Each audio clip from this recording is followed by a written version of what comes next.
Bismillahirrahmanirrahim. Assalamualaikum warahmatullahi wabarakatuh. Selamat pagi, salam sejahtera buat kita semua. Om Swastiastu, Namo Buddhaya, salam kebajikan. Bismillahirrahmanirrahim. Wala haula wala quwata illa billah. Yang kami hormati Ketua dan Wakil Ketua Komisi 2 DPR RI, para anggota Komisi 2 DPR RI, Kepala BKN, beserta hadirin yang berbahagia. Terima kasih Pak Ketua, di tengah kesibukan yang luar biasa berkesempatan untuk memimpin rapat pada kesempatan ini. Bapak Ibu pimpinan dan anggota DPR yang terhormat, pada kesempatan yang baik ini kami akan menyampaikan beberapa isu penting terkait dengan RPP sebagai amanat dari Undang-Undang 20 2003 tentang aparatur sipil negara atau RPP manajemen. Sebelumnya Pak Ketua, kami menyampaikan permohonan maaf karena penyusunan peraturan pemerintah ini ternyata membutuhkan waktu yang cukup lama karena muncul berbagai dinamika di dalam proses pembahasannya. Lamanya proses tersebut juga dipengaruhi oleh banyaknya substansi yang perlu diatur dalam satu peraturan pemerintah ini. Hal ini dikarenakan satu, proses administrasi penyusunan RPP manajemen ASN, kemudian kompleksitas RPP manajemen ASN yang memuat 22 mandat pengaturan dari Undang-Undang ASN, kemudian RPP manajemen ASN memuat transformasi yang menyeluruh sehingga perlu dilakukan simulasi dan mitigasi risiko.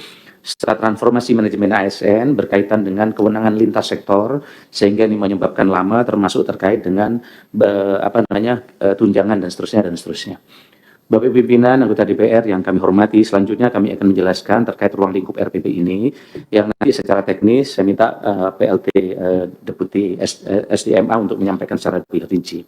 Secara umum RPP manajemen ASN ini memiliki ruang lingkup yang meliputi perencanaan kebutuhan, pengadaan, penguatan budaya kerja dan citra institusi, pengelolaan kinerja, pengembangan talenta dan karir, pengembangan kompetensi, pemberian penghargaan, dan pengakuan serta pemberhentian. Manajemen ini diselenggarakan berdasarkan sistem merit dan dilaksanakan melalui platform digital manajemen ASN yang sedang kami rancang bersama BKN dan LAN yang sekarang sedang diuji coba, targetnya ke 10.000 pengguna dengan single sign-on lewat iNapas. Bapak Ibu pimpinan anggota DPR yang kami hormati, kami juga telah melakukan dan memformulasikan berbagai transformasi strategis dalam manajemen ASN. Salah satu substansi transformasi dalam RPP manajemen ASN adalah penyederhanaan proses bisnis pada beberapa isu manajemen ASN. Seperti semula terdapat 3 tahap dalam menetapkan standar kompetensi jabatan atau SKJ, melalui RPP manajemen ASN, SKJ akan ditetapkan oleh instansi masing-masing. Dalam proses pengusulan pembuatan jabatan fungsional JF, dahulu dibutuhkan 9 tahap, kini hanya 4 tahap. Dalam hal penilaian kinerja ASN, dahulu diperlukan 3 tahap, saat ini penetapan penilaian kinerja ASN oleh atasan langsung pejabat penilai kinerja. Dahulu beberapa layanan kepegawaian difasilitasi oleh lebih dari 1.000 aplikasi yang dilanggan oleh masing-masing instansi pemerintah yang tidak terintegrasi. Kini layanan kepegawaian ini terintegrasi dalam satu platform terpadu, yaitu di iNagarta. Selain itu, Pak Ketua, kami sampaikan bahwa transformasi strategis juga terdapat pada setiap lingkup manajemen ASN, diantaranya satu, pengadaan ASN. Kondisi saat ini setiap instansi menyusun kebutuhan jumlah dan jenis jabatan ASN berdasarkan analisis jabatan dan analisis beban kerja, serta mengusulkan kebutuhan ASN tahun berikutnya kepada Menteri Pan-RB dan Kepala KBKN paling lambat akhir bulan Maret tahun sebelumnya.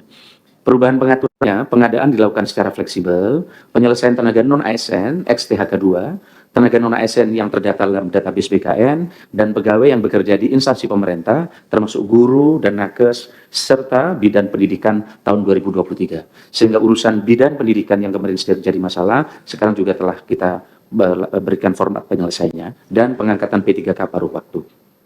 Pengaturan SDM dan PTNBH, Perguruan Tinggi Negeri Badan Hukum, atau BLU, Badan Layanan Umum dan Organisasi dengan karakteristik tertentu.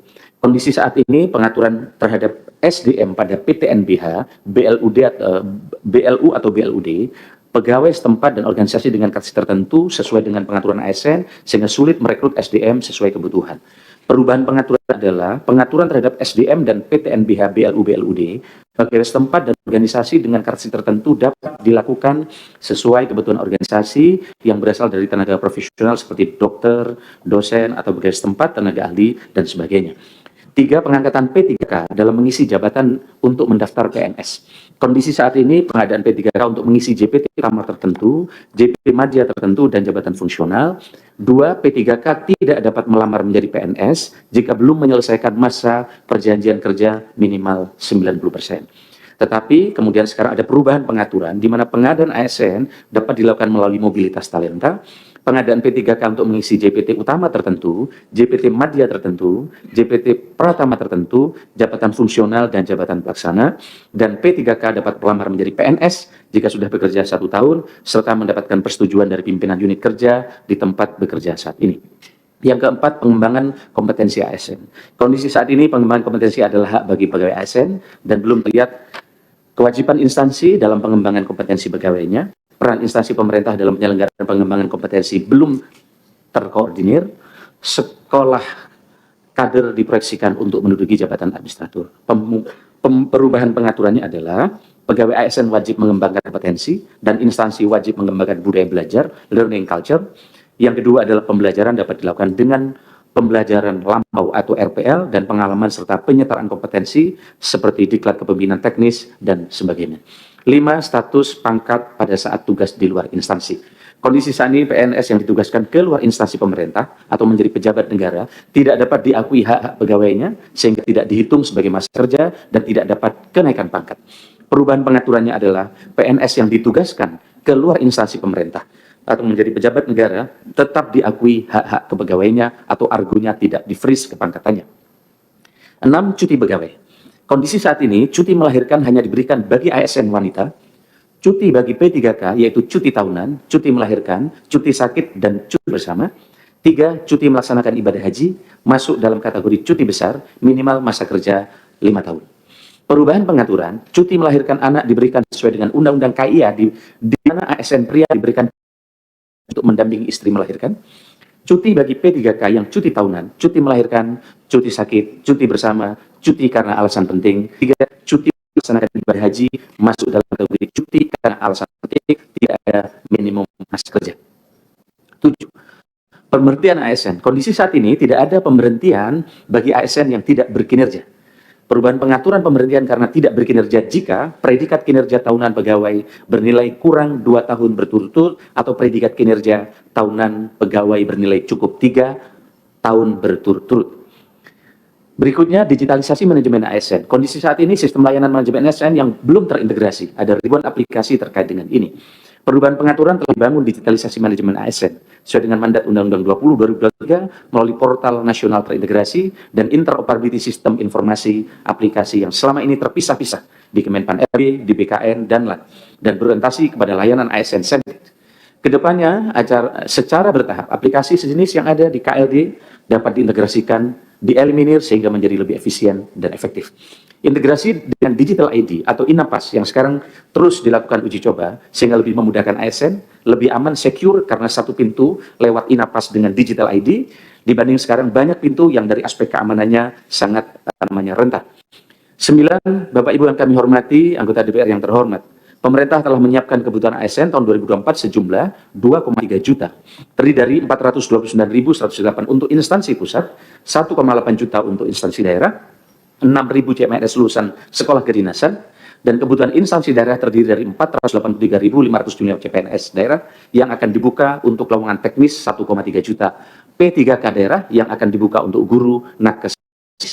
Dari kebutuhan 2,3 juta tersebut, instansi pemerintah baik pusat dan daerah telah mengusulkan sebanyak 1.289.084 sebagai tindak lanjut Kementerian Pariwisata meninjau kembali dan melakukan koordinasi dengan instansi pemerintah didapati beberapa isu seperti keterbatasan anggaran di instansi pemerintah, serta beberapa formasi yang seharusnya tidak diajukan karena akan terdisrupsi oleh teknologi. Hal ini mengakibatkan formasi yang ditetapkan dapat lebih kecil dibanding dengan usulan yang diajukan instansi pemerintah.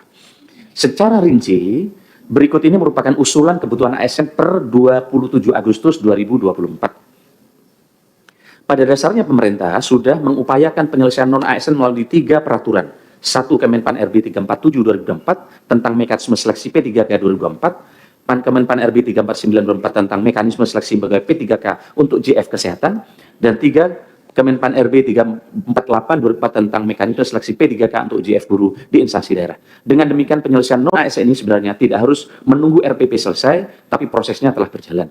Pokok-pokok pengaturan yang diatur diantaranya dalam hal melamar melihat jumlah formasi, kelulusan ditentukan berdasarkan peringkat terbaik. Pengisian formasi diprioritaskan secara berurutan bagi guru lulus tahun 2021 dan D4 Bidan Pendidikan 2023, ex-THK 2, non-ASN yang terdaftar di database non-ASN BKN dan aktif mengajar di instansi pemerintah, guru yang aktif mengajar di sekolah negeri dan tenaga non-ASN yang aktif bekerja di instansi pemerintah, dan lulusan pendidikan profesi guru atau PPG. Pelamar tidak dapat mengisi lowongan formasi dapat dipertimbangkan untuk menjadi P3K paruh waktu. Bapak Ibu pimpinan dan anggota Komisi 2 DPR yang kami hormati, seiring dengan penyusunan RPP manajemen ASN, Kementerian PAN-RB juga terus mematangkan digitalisasi manajemen ASN. Bapak Presiden telah meluncurkan GovTech Indonesia dengan nama INA Digital dengan SPB Summit 2024 di Istana Negara pada tanggal 27 Mei 2024. Saat ini terdapat 9 layanan prioritas fokus transformasi digital ke depan pada layanan aparatur negara. Smart ASN merupakan bagian dari portal administrasi pemerintahan. Smart ASN akan menginteroperabilitaskan berbagai layanan pengelolaan ASN agar manajemen ASN menjadi lebih efisien. Layanan tersebut meliputi perencanaan, pengadaan, budaya kinerja, pengawasan kinerja, talenta, kompetensi, sampai penghargaan kepada pemberhentian ASN sekarang cukup melalui satu portal yang sangat efisien. Bapak Ibu yang kami hormati, selanjutnya nanti akan langsung disampaikan oleh Pak Abbas secara detail. Saya persilakan Pak Abbas. Izin Pak Ketua terkait diizinkan Pak Ketua untuk melanjutkan. Silakan. Baik, terima kasih Pak Menteri. Assalamualaikum warahmatullahi wabarakatuh. Selamat pagi, salam sejahtera untuk kita semua yang kami hormati, Pak Menteri PAN-RB, Pak Pimpinan beserta anggota yang terhormat, Bapak Kepala BKN beserta jajaran, Bu Ses, Pak Deputi, dan Bapak Ibu sekalian. Izin Pak Pimpinan menyampaikan beberapa poin khususnya terkait dengan penyusunan rancangan peraturan pemerintah tentang manajemen ASN. Mungkin juga sampaikan bahwa memang dari sekretariat juga sudah menghubungi Bu Ses, namun dinamika dari substansi itu seringkali berubah-ubah. Jadi kami khawatir ketika disampaikan ke Bapak itu tidak update. Makanya begitu selesai kemarin pembahasan secara utuh, kami sampaikan ke Kementerian Hukum dan HAM, baru kami sampaikan ke tim Bapak di sekretariat. Kami waktu itu langsung datang Pak, ketemu dengan Pak Samsur Rijal Pak, dengan tim juga berdiskusi beberapa hal. Nah, idealnya memang... Maksudnya kenapa? Ya Pak, diskusikan kenapa? Iya, kami sampaikan juga terkait dengan RPP yang sudah kami bahas. Dan kami jelaskan ke harmonisasi Pak. Sudah 1 minggu yang lalu Pak ke beliau. Oh, iya, baru 1 minggu kan? Iya, 1 minggu. Ya. Karena kami ingin secara utuh, karena kemarin itu perubahannya ada siapa? Ya, maksudnya Bapak nggak usah klarifikasi seolah-olah Bapak melemparkan ke kami, enggak? Bukan Pak, tidak. Baru 1 minggu kan? Bukan Pak, baru 1 minggu Pak. Iya. Makanya kami mau kirimkan, waktu itu kan masih acak-acakan. Ya, dan nggak resmi, saya nggak tahu sebagai ketua. Ya, baik Pak. Gitu. Kemudian yang kedua, memang tadi 30 April sesungguhnya secara konsep yang secara utuh juga sudah ada, cuma memang kita harus rapat dengan PK Pak. Jadi panitia antar kementerian itu sudah kita lakukan sebelum adanya izin prinsip dari Sekretariat Negara. Ya, jadi 5 April itu kita sudah mendapatkan persetujuan prakarsa dari Bapak Presiden walaupun penetapannya dari bulan Oktober. Nah sebelumnya itu juga kami sudah melakukan pembahasan dengan LAN dan BKN. Nah, dari proses ini maka substansi-substansi yang sudah dibahas pada prinsip yang 5 Februari itu kita sudah mendapatkan izin prakarsa termasuk penetapan PAK karena itu aspek administrasi tadi yang disampaikan Pak Menteri yang harus kita jalankan.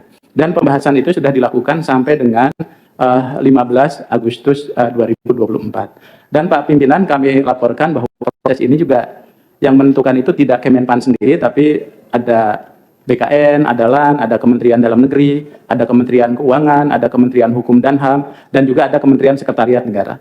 Jadi setiap substansi itu dibahas secara detail. Ya, karena kalau kita lihat di dalam Undang-Undang 20 itu, cantolan-cantolan beberapa yang detail itu kan sudah tidak ada Pak. Jadi kita ini menafsirkan kembali kira-kira apa yang mau kita masukkan di dalam substansi manajemen ASN. Jadi perkembangannya bukan hanya dari aspek Kemenpan, tapi dari kementerian lembaga yang lain. Misalnya kita bicara penyelesaian guru, pasti akan melibatkan Kementerian Pendidikan dan Kebudayaan. Begitu juga terkait dengan Kementerian Kesehatan.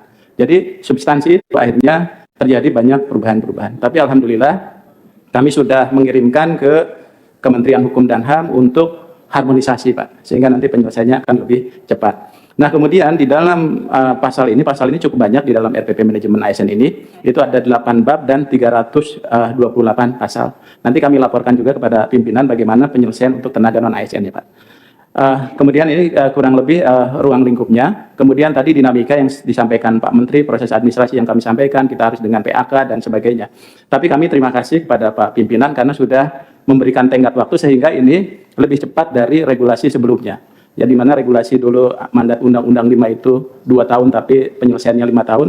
Ini alhamdulillah dalam tahun ini mudah-mudahan bisa kita selesaikan karena tadi ada mandat melalui undang-undang sampaikan Pak pimpinan tadi supaya selesai 6 bulan. Makanya kami maaf Pak, ini dari proses ini agak molor karena memang tadi kita harus mengakomodir juga beberapa masukan dari kementerian lembaga. Termasuk yang paling urgent adalah kompleksitas substansi yang harus kita selesaikan Pak. Karena misalnya tadi terkait dengan penyelesaian tenaga non-ASN, bagaimana bisa mengakomodasi tadi saran, masukan, dan arahan dari Pak Pimpinan dan anggota yang terhormat terkait dengan ini. Bagaimana penyelesaiannya dan sebagainya. Sementara dalam sistem perencanaan SDM itu dari mulai Januari harus sudah siap Pak. Jadi kalau kita menunggu payung hukum di dalam RPP ini kita tidak akan bisa selesaikan dan kita bisa akomodasi kepentingan untuk penyelesaian tenaga non-ASN Pak. Nah, hal ini tentunya karena kita masih ngacu ke dalam PP 11, maka Menteri Pan-RB memiliki kewenangan untuk mengatur regulasi itu. Dan di dalam regulasi itu sudah mengakomodasi untuk penyelesaian tenaga non-ASN. Tadi di 347, 348, 349, termasuk di dalam Permen 46 tahun 2024. Juga termasuk terkait dengan kewenangan lintas. Dan bahkan ada yang mengusulkan, oke kita selesaikan dulu semua gitu, tapi kami bertahan ini harus ada target nih. Ya, ada target di dalam undang-undang gitu. Nah, ini barangkali menjadi tantangan kita. Nah, oleh sebab itu Bapak Ibu sekalian, ruang lingkup dari Undang-Undang ASN sebagaimana mandat di Undang-Undang 20 ini kita masukkan dari mulai perencanaan kebutuhan sampai dengan upaya administratif. Nah, Bapak Pimpinan yang terhormat, Pak Menteri, di dalam perencanaan kebutuhan di dalam Permen Pan ini juga, ini mengakomodasi bukan saja tadi pengadaan secara nasional, tapi pengadaan juga bisa dilakukan melalui pengadaan instansi. Contohnya misalnya saat ini ada P3K untuk JPT utama atau JPT Madya, bahkan jabatan fungsional, itu melalui proses pengadaan tingkat instansi. Karena selama ini ada instansi-instansi yang merekrut P3K gitu, tapi alur prosesnya tidak melalui proses pengadaan ASN saat ini. Nah, soal sebab itu di sini ditegaskan ada fleksibilitas di dalam sistem pengadaan.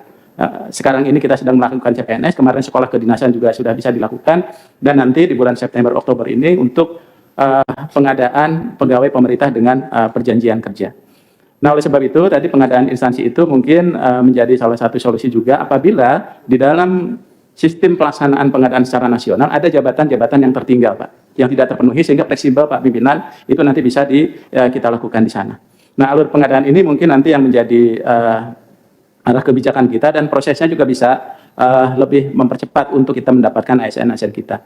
Nah, selanjutnya juga pengaturan budaya kerja dan citra institusi, ini sudah ada nilai dasar, di mana ini menjadi panduan bagi instansi dalam membangun perilaku dan budaya kerja di citra institusi.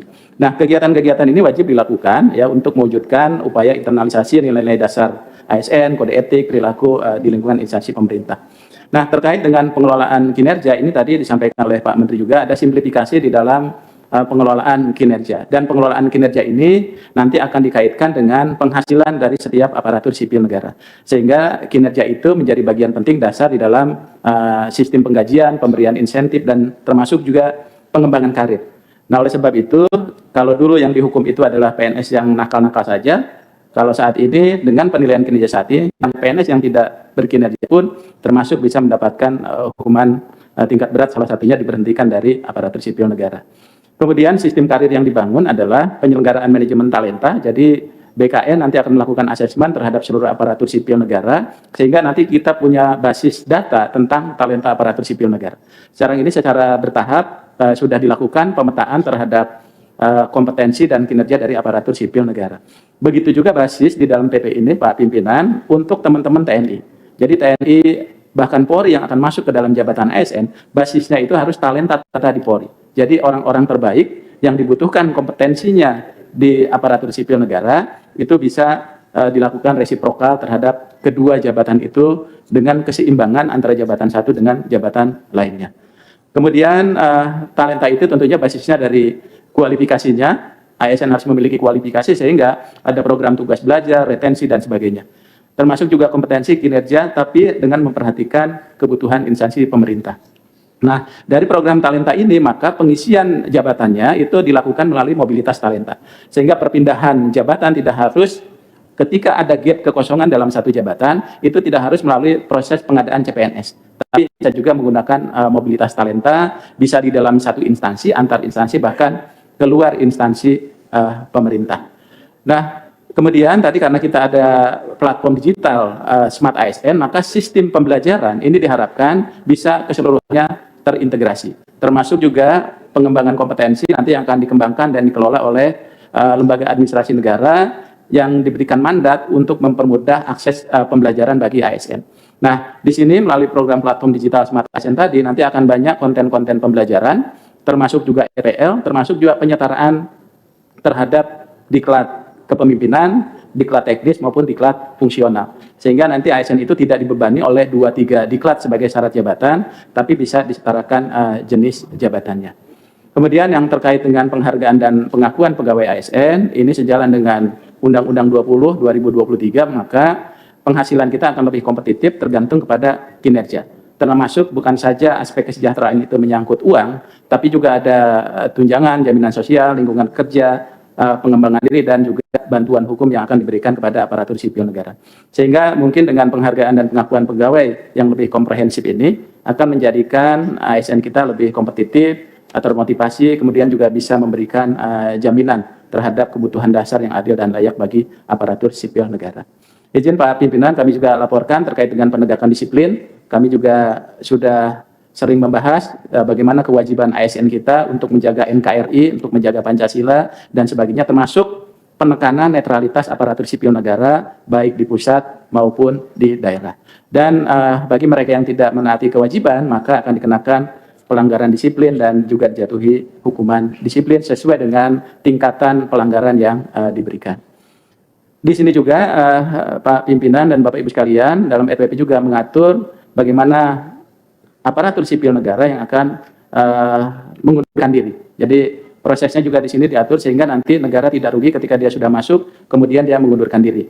Nah, bagi calon aparatur sipil negara yang berbuat curang, bahkan dia tidak boleh lagi dia melamar sebagai ASN. Akan tetapi bagi yang sudah masuk, kemudian dia mengundurkan diri, maka dia dalam 2 periode pengadaan tidak boleh mendaftar dulu, Pak, karena ini merugikan orang-orang yang di bawahnya yang harusnya dia masuk, dia menjadi tidak masuk untuk menjadi ASN.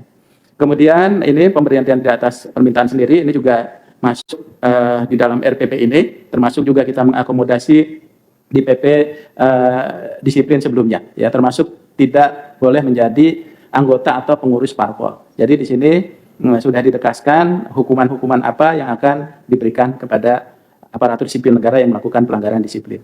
Kemudian terkait batas usia pensiun, ini juga kami juga banyak mendengar dari kementerian lembaga yang lain terkait dengan jabatan pimpinan tinggi ini masih tetap 60 tahun, administrator itu 58 tahun, ya, termasuk juga pengawas, kecuali untuk jabatan fungsional ahli utama atau jabatan fungsional yang ditetapkan dengan undang-undang.